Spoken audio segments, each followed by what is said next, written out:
Hello everyone, welcome to Codecast. Today we are going to discuss the question. It is a lead code question, the bi-weekly contest 149. The question name is reschedule meeting for maximum free time. This is the first part, and there is one more part, which is the question number three, comes in this bi-weekly contest. So let's discuss. Let me zoom it. Okay. So as you can now read the question. You are given an integer event time denoting the duration of an event where the event occurs from time t equals to 0 to t equals to event time sorry। तो ये क्या कह रहा है कि यहाँ पे एक इवेंट टाइम दिया गया है, तो इसमें क्या होगा कि आपका जीरो से लेके इवेंट टाइम एक तरीके से आप एंडिंग टाइम मान सकते हो। तो एंडिंग टाइम तक जितने भी इवेंट होंगे, मतलब जितने भी इवेंट होंगे वो इसी टाइम के बीच में होंगे, मतलब जीरो से लेके इवेंट टाइम के बीच में। So let's read next part. You are also given two integer array. हम लोग को दो इंटीजर एरे गिवन है, एक है स्टार्ट टाइम, एक है एंड टाइम, और दोनों की जो लेंथ है वो n है। These represents the start and the end of n non overlapping events. तो ये जो स्टार्ट टाइम और एंड टाइम जो एरे है, और उसमें क्या है कि वो एन इवेंट्स का स्टार्ट टाइम और एंड टाइम दिखा रही है, ठीक है। और ये जो जितने भी इवेंट्स है, मतलब सारे एक टाइम पे कोई भी अकर नहीं कर रहा है, सारे जितने भी इवेंट्स है वो सारे नॉन ओवरलैपिंग है, ठीक है। You can reschedule at most k event meetings while moving their start time while maintaining the same duration to maximize the longest continuous period of free time during the event। तो आप क्या कर सकते हो, कुछ जो इवेंट्स है के इवेंट्स, मैक्सिमम जो है एटमोस्ट के इवेंट्स को आप लोग लेफ्ट या राइट पे, मतलब शिफ्ट करके, मतलब एक तरीके से आप समझिए कि किसी इवेंट को रीशेड्यूल कर सकते हो। तो उसकी वजह से जो आपके पास एक्स्ट्रा टाइम बचेगा वो कितना बच सकता है, ठीक है। मतलब किन्हीं भी दो इवेंट या किसी भी एक इवेंट के स्टार्ट होने से पहले कितना टाइम मैक्सिमम बच सकता है, आपको वो बताना है। The relative order of the all the meeting should stay the same, मतलब कि आपका जो यहाँ पे रिलेटिव ऑर्डर है वो सेम रहना चाहिए। कि मतलब जैसे कि इवेंट ए जो हुआ है और इवेंट बी, मतलब मान लीजिए इवेंट ए और देन इवेंट बी। सो जो रीशेड्यूल के आफ्टर भी है, तो इवेंट ए पहले होना चाहिए और इवेंट बी बाद में होना चाहिए। और रिटर्न करना है हमने maximum amount of free time possible after rearranging the meeting. मतलब हम लोग को बस वो मैक्सिमम टाइम रिटर्न करना है जो कि किन्हीं भी दो इवेंट की वजह से आएगा, ठीक है। तो इसका एक्सेप्टेंस रेट आप लोग देख ही सकते हैं, जैसे कि यहाँ पे टोटल 36.63 के सबमिशन थे और 7.4 के आपके वो थे एक्सेप्टेड। तो 7.4 डिवाइडेड बाय 36.3, तो इसका जो एक्सेप्टेंस रेट है वो 20% का है। तो हम लोग इस प्रॉब्लम कैसे टैकल करेंगे, तो हम लोग फर्स्टली एक पहला एग्जांपल लेके देखते हैं। जैसे कि यहाँ पहला एग्जांपल गिवन है कि रीशेड्यूल कर दिया जाए 2,3, मतलब जो मीटिंग है 1,2 को 2,3 पे, मतलब कि जो 1,2 वाली मीटिंग है उसको 2,3 वाली 2,3 वाली फ्री टाइम में कर दिया जाए। तो जिसकी वजह से जो स्पेस बचेगा 0 से 2 का, तो वो मैक्सिमम होगा, जो कि 0 से 2 का मैक्सिमम वो है टाइम, मतलब बचेगा जो टाइम। ऐसे यहाँ पे आप मैक्सिमम एक इवेंट को रिशेड्यूल कर सकते हो। तो जैसा कि देखने से पता चल रहा है कि अगर हम लोग टू से लेके फोर, टू से जो फोर के बीच के इवेंट, जो भी इवेंट है 2 से लेके 4 के बीच का, उसको अगर 1 से लेके 3 के बीच में रीशेड्यूल कर दे, तो हम लोग को 3 से लेके 9 तक का जो टाइम है वो फ्री मिल जाएगा। तो ऐसे ही इस इवेंट में होगा, इस इवेंट में लेकिन कोई भी टाइम नहीं मिलता फ्री, तो उसकी वजह से there is no time duration the event. जैसे कि आप देख भी सकते हो, तो 0 से लेके 1, फिर 1 से 2, और 2 से 3, और फिर 3 से 4, 4 से 5, और मैक्सिमम जो इवेंट का टाइम है वो 5 है। तो हम लोग इस प्रॉब्लम को कैसे टैकल करेंगे, हम लोग को ये देखना है। तो हम लोग क्या करते हैं, मतलब पहले तो मैं इंट्यूशन बता देता हूँ आप लोग को। हाँ, मतलब कि क्या हो सकता है इसमें, हम लोग मतलब कैसे इसको अप्रोच करें। तो इसका अप्रोच करने का तरीका जो है, आप एक तरीके से ऐसा समझ सकते हैं एक नंबर लाइन पे कि 0, 1, ठीक है, एक एक ये इवेंट हो गया। अ, आप लोग यहाँ पे इसको रहने दीजिए, आप लोग यहाँ पे देखिए, मैं दिखाता हूँ आप लोग को। 0 1 हो गया, एक 2 4 हो गया, और एक आपका हो जाएगा 9 10। ठीक है, तो हम लोग क्या एज्यूम कर सकते हैं, लेट्स सपोज करते हैं कि एक जो जिस इवेंट को हम लोग रीशेड्यूल कर सकते थे, वो ये वाला इवेंट था, 0 से लेके 1 वाला। तो अगर मैंने 0 से लेके 1 वाले इवेंट को रीशेड्यूल करना चाहा, तो मैं क्या कर सकता हूँ, या तो इसको लेफ्ट में शिफ्ट कर सकता हूँ या तो राइट में शिफ्ट कर सकता हूँ। मतलब या तो मैं स्टार्ट टाइम को घटा सकता हूँ या तो स्टार्ट टाइम को बढ़ा सकता हूँ। अब स्टार्ट टाइम अगर आप यहाँ पे देखोगे तो स्टार्ट टाइम मेरा 0 है, ठीक है। तो मैं स्टार्ट टाइम को घटा तो नहीं सकता, तो what I can do, maximum की मैं बढ़ा लूं, ठीक है। तो मैक्सिमम कितना बढ़ सकता है, एक ही तो बढ़ सकता है, क्योंकि जो नेक्स्ट इवेंट है, मतलब ये वाला इवेंट 1 सेकंड का है ही है, और नेक्स्ट वाला जो इवेंट होगा वो भी 1 सेकंड का होगा, और अभी भी देखेंगे तो मैक्सिमम जो टाइम ड्यूरेशन अभी भी बच रहा है वो 9,4 वाला है, ठीक है। मतलब 9 - 4 5 सेकंड ही बचता है, ठीक है। तो इससे हम लोग को कोई ज्यादा मतलब फायदा नहीं हुआ, ठीक है।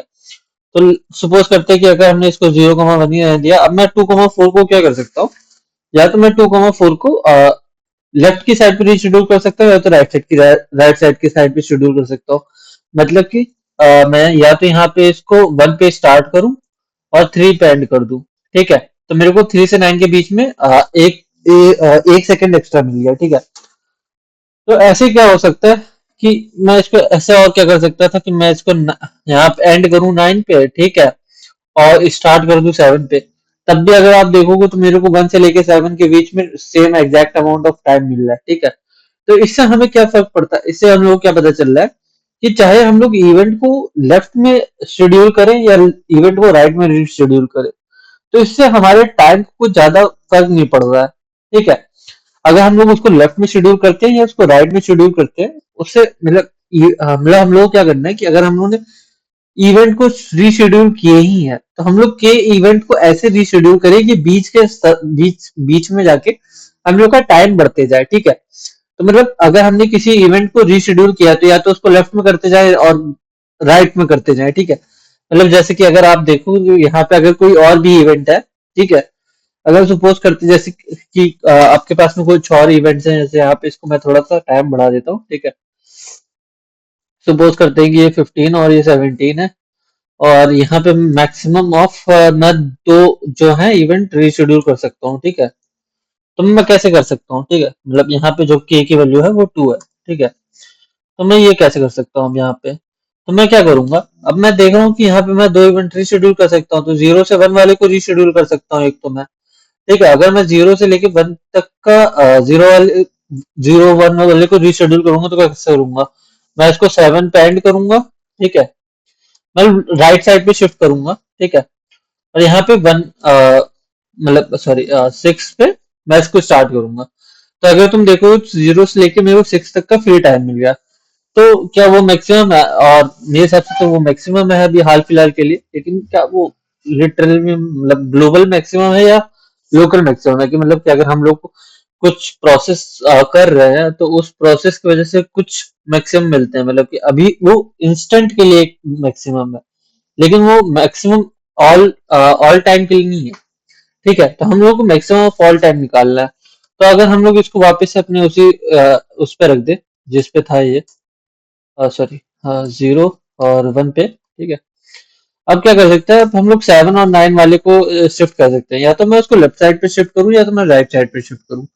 अगर आप लोग देखोगे तो अगर मैं उसको लेफ्ट राइट पे शेड्यूल करता हूँ, ठीक है, तब भी मेरे को उतना ही टाइम मिलना है, और अगर मैं उसको राइट साइड पे शेड्यूल करता हूँ तब भी मेरे को उतना ही टाइम मिलना है। तो क्यों ना मैं एक काम करूं कि एक तरीके से आप ऐसा मान सकते हो कि जो ये वाला इवेंट है, मान लीजिए कि 1 से लेके 2 वाले इवेंट को 3 से लेके 5 वाले इवेंट के साथ में मैंने क्लब कर दिया, ठीक है। तो क्लब करके मैं या तो उसको राइट साइड पे फेंक सकता हूँ या तो राइट साइड लेफ्ट साइड पे फेंक कर सकता हूँ, कि मतलब मैं 3 5 वाले को पहले कर दूं शिफ्ट, ठीक है, और फिर इन दोनों को शिफ्ट करके लेफ्ट साइड की तरफ फेंक दूं, ठीक है। तो ऐसे मैं यहाँ पे आपको करके दिखाता हूँ। तो सपोज कीजिए कि मैंने अगर यहाँ पे जो मेरा 7 9 वाला इवेंट था, मैंने उसको 11 13 के साथ में क्लब किया। तो अगर मैं यहाँ पे 11 लिखूंगा और यहाँ पे 7, मतलब एक तरीके से आप मानिए यहाँ पे 2 सेकंड का जो टाइम है, ठीक है, मैं 2 सेकंड का टाइम यहाँ पे घटा देता हूँ, तो ये 9 हो जाएगा, ठीक है। और मैं यहाँ से इसको हटा दूंगा। तो अगर आप देखोगे तो आपका जो मैक्सिमम है टाइम यहाँ पे वो है 9 और 1 के बीच का। अब देखो जो लास्ट हम लोग को मिला था वो 6 था, लेकिन यहाँ पे जो हम लोग को मिल रहा है वो 8 है, ठीक है। तो एक तरीके से आप ऐसा देख सकते हो कि मान लो कि मेरे पास n गैप्स हैं, ठीक है। अब मेरे पास n गैप्स है, n गैप्स, n गैप्स कैसे होंगे, जैसे कि अब आपको मैं ऐसे एग्जांपल्स दिखाता हूँ कि मैं यहाँ पे पहले फिर से लिख देता हूँ, ठीक है।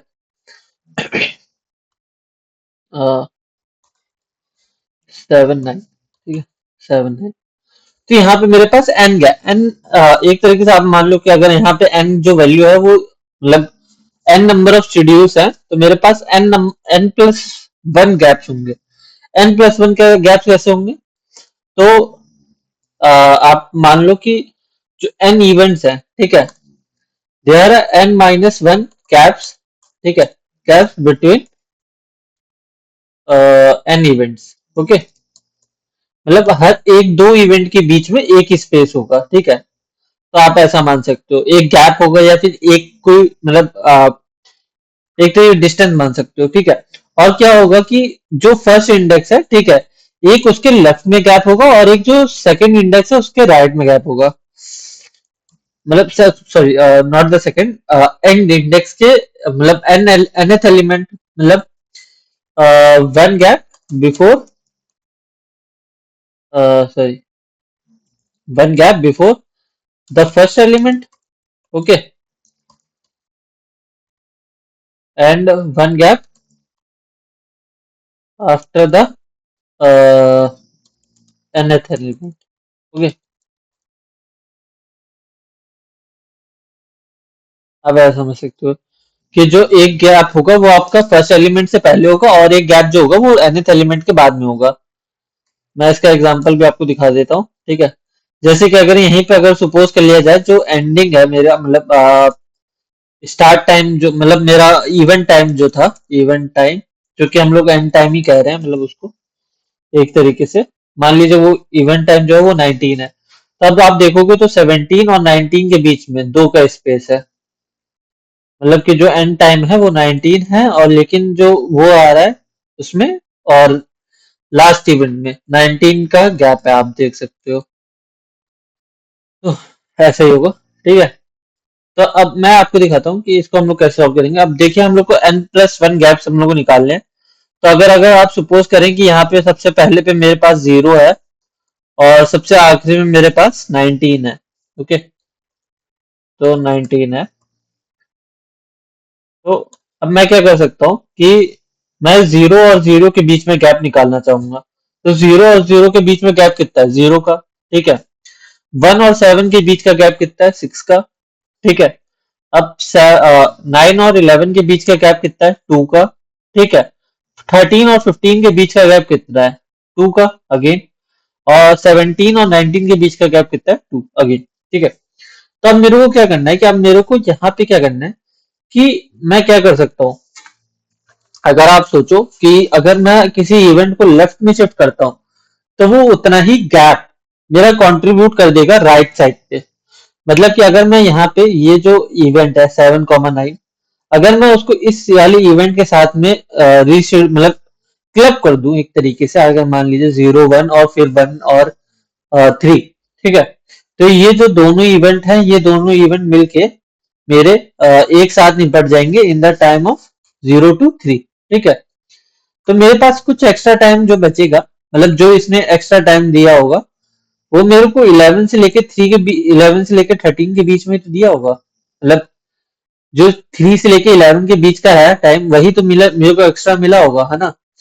तो मैं इसी एक्स्ट्रा टाइम को मानूंगा, ऑफ कोर्स ये बात है। तो ये एक्स्ट्रा टाइम कितना होगा, तो वो एक्स्ट्रा टाइम और कुछ नहीं होगा, जो इन दोनों के बीच का गैप था वो वही एक्स्ट्रा टाइम था, ठीक है। तो वो एक्स्ट्रा गैप और कुछ नहीं 6 था, ठीक है।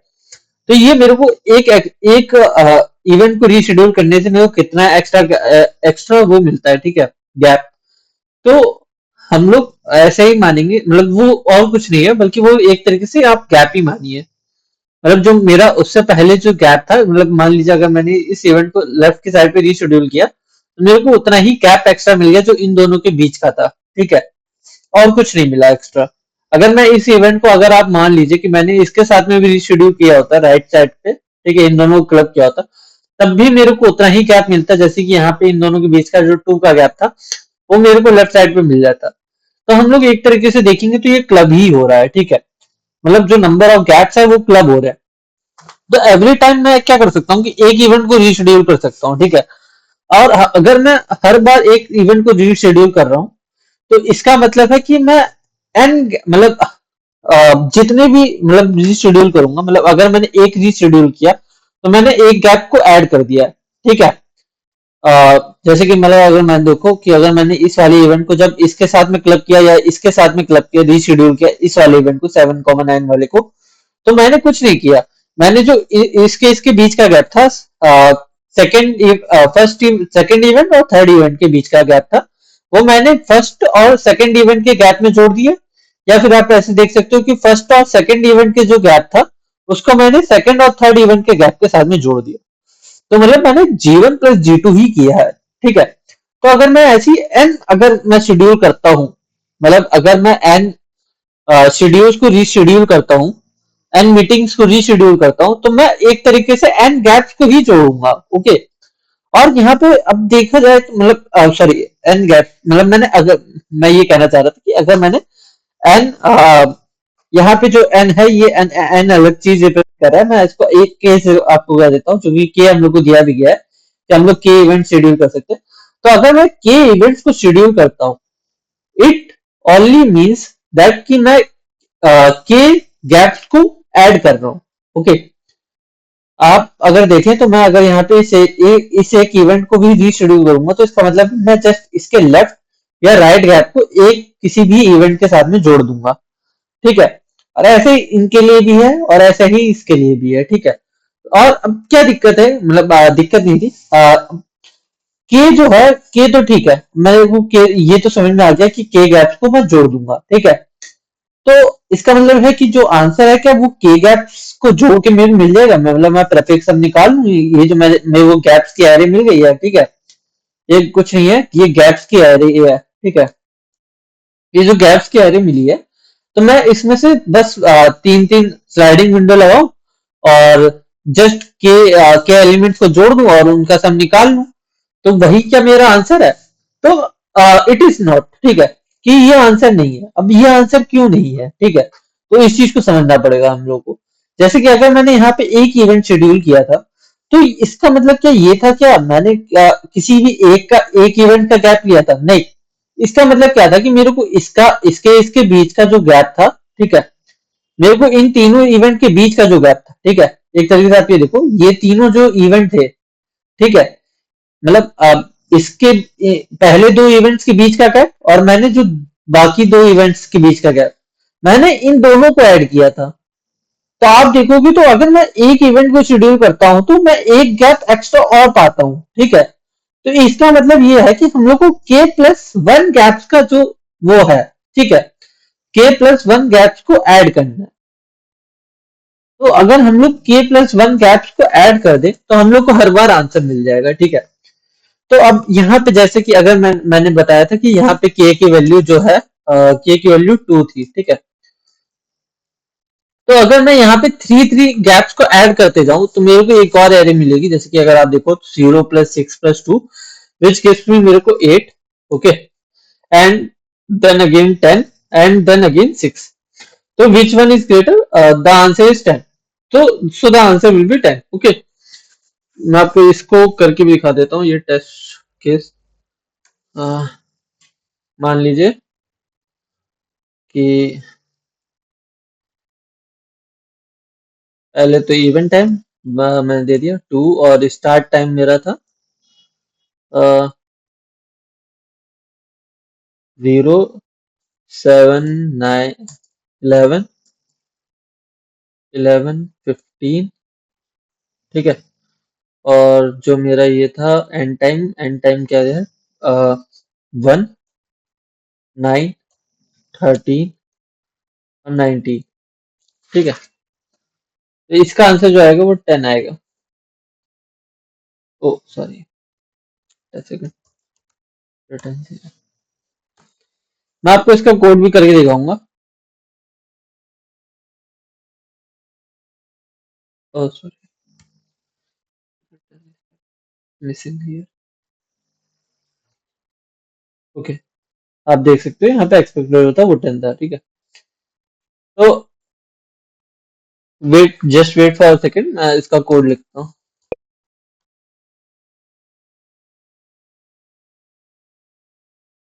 ओके, सो ये कोड है। तो इसमें हम लोग सबसे पहले क्या कर रहे हैं, यहाँ पे मैंने एन निकाला है, मतलब एन जो भी गिवन है, कितने नंबर ऑफ इवेंट्स है, ठीक है। यहाँ पे मैंने एक गैप्स की एरे बनाई है। गैप्स की एरे जो है वो n+1 गैप्स को रिप्रेजेंट कर रही है, ठीक है। फिर गैप्स ऑफ जीरो जो है वो स्टार्ट टाइम, मतलब जीरो माइनस स्टार्ट टाइम करते हैं, मतलब आप अगर इसको चाहो तो start time of zero event, मतलब फर्स्ट इवेंट माइनस जीरो भी लिख सकते हो, लेकिन इसको मतलब it is ultimately start time of zero, तो मैंने माइनस जीरो नहीं लिखा है। और यहाँ पे जो गैप्स ऑफ एन है, जो मतलब जो nth गैप होगा, वो nth गैप कौन सा होगा, वो होगा event time minus and time. मतलब जो भी इवेंट टाइम, मतलब जो मतलब आखिरी इवेंट का टाइम खत्म होने का जो टाइम है, मतलब आखिरी इवेंट जिस टाइम पे खत्म होगा वो एंड टाइम दिखा रहा है, ठीक है। और जो जितनी देर तक वो मतलब जितनी देर तक इवेंट चलने हैं सारे, ये इवेंट टाइम वो दिखा रहा है, ठीक है। तो ये गैप्स एंड है। और बाकी बीच के लिए हम लोग ऐसे निकाल लेंगे, ठीक है, एक लूप लगाएंगे n-1 तक, और गैप्स निकाल लेंगे। स्टार्ट टाइम ऑफ i+1 का मतलब नेक्स्ट इवेंट के टाइम, स्टार्ट होने का time, minus end of time I, मतलब करंट इवेंट के टाइम से माइनस करके, तो हम लोग को बाकी इवेंट्स का टाइम, मतलब जो बाकी गैप्स हैं उनका टाइम पता चल जाएगा, ठीक है। ये मैंने एक मैक्स गैप करके एक वो ले लिया है वेरिएबल, और एक एक्स इक्वल टू जीरो है। एक्स इक्वल टू जीरो कुछ नहीं है, मतलब एक स्लाइडिंग विंडो के लिए मैंने वेरिएबल लिया है, और मैक्स गैप जो है वो आंसर दिखा रहा है। और ये यहाँ पर मैंने क्या किया है, मैंने एक स्लाइडिंग विंडो की अप्रोच लगाई है। तो स्लाइडिंग विंडो में हम लोग एक तरफ से एलिमेंट डालते हैं और एक दूसरी तरफ से एलिमेंट निकलते जाते हैं, ठीक है। तो जब तक ये लेस देन है k+1 से, तब तक तो एक्स में ऐड करते जाओ, ठीक है, और मैक्स लेते जाओ। और जैसे ही वो जो आई है वो k+1 के इक्वल या ग्रेटर हो जाएगा, तो वह उसके बाद से एक एलिमेंट पीछे से निकालो, जो कि होगा गैप i-k-1, और ऐड करते जाओ गैप्स आई को, मतलब जो करंट एलिमेंट है उसको ऐड करते जाओ। तो ऐसे हम लोग को जब मैक्स गैप मिल जाएगा और हम उसको रिटर्न कर देंगे। तो मैं आपको रन करके दिखा देता हूँ। Perfectly fine. Okay, submitted. और थैंक यू। और मैं इसके बाद इसका नेक्स्ट पार्ट भी डालने वाला हूँ, आप उसको वॉच कर सकते हैं, मैं डिस्क्रिप्शन में लिंक डाल दूंगा। Thank you.